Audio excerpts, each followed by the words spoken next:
حضرت ابراہیم علیہ السلام نے اللہ تعالیٰ سے کہا کہ میں دیکھنا چاہتا ہوں کہ تو کیسے زندہ کو مارتا ہے اور مارنے کے بعد دوبارہ زندہ کرتا ہے۔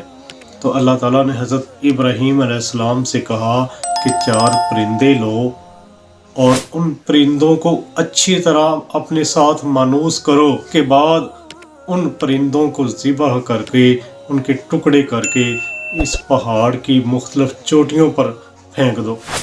حضرت ابراہیم علیہ السلام نے ایک ہنس، مور، کوا اور مرغا یہ پالا ان کو مانوس کیا، اور اس کے بعد ان کو ذبح کر کے ان کے دھڑ الگ کر دیے، ان کے جسم کے 4 حصے کر کے مختلف پہاڑوں پر پھینک دیا، اور اپنے ہاتھ میں ان کی گردنیں لے کر دوسرے پہاڑ پر کھڑے ہو گئے جہاں سے ان کی نظر ان حصوں پر پڑتی تھی۔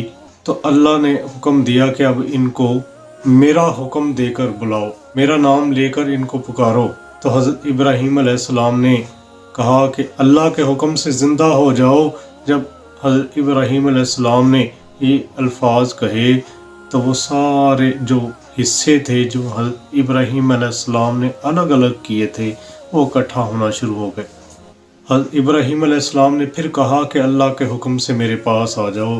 وہ پرندے بغیر سر کے وہ اڑے اور اڑ کر حضرت ابراہیم علیہ السلام کے پاس آئے اور اپنے سروں کے ساتھ وہ جڑ گئے، اور جڑنے کے بعد وہ اڑ گئے زندہ ہو کر۔ اب یہاں پہ سوال یہ پیدا ہوتا ہے کہ کیا حضرت ابراہیم علیہ السلام کو اللہ کی ذات پر یقین نہیں تھا؟ کیا ایسی بات نہیں ہے۔ حضرت ابراہیم علیہ السلام اللہ تعالیٰ پر اپنا ایمان اور پختہ کرنا چاہتے تھے۔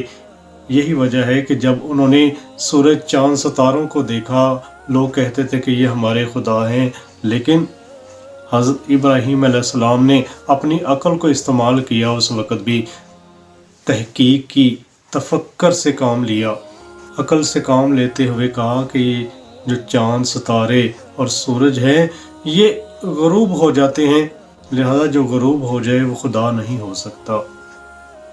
تو ناظرین کرام، بات کرنے کا مقصد یہ ہے کہ انسان کو تحقیق کرتے رہنا چاہیے اور اپنے ایمان کو بڑھاتے رہنا چاہیے۔